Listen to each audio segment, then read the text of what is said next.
Salamu alaikum warahmatullahi ta'ala wabarakatuhu. Malam wane ne kake? Sorry, ni ba ma san sunanka ba, ban san ka ba, ban san inda kake ba, kai ne ma ka san da ni.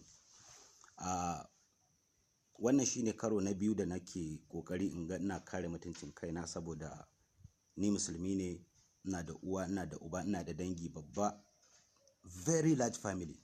Haka matata tana da very large family, ina kuma da 'ya'ya. Da haka dukkan abin da zai taɓa mutunci na kowaye ya faɗe shi zan fito in kare kaina, sai dai masu ƙorafi na cika surutu su ta magana. Ka fito mun bari a cikin masallaci ka yi waɗannan mugayen ƙazafin ko kuma in ce ƙarya, ka faɗa wa mabiyanka abin da baka sani ba, baka sanya ake yin shi ba. Ni wannan shine Alƙur'ani mai girma, izo 60 kafi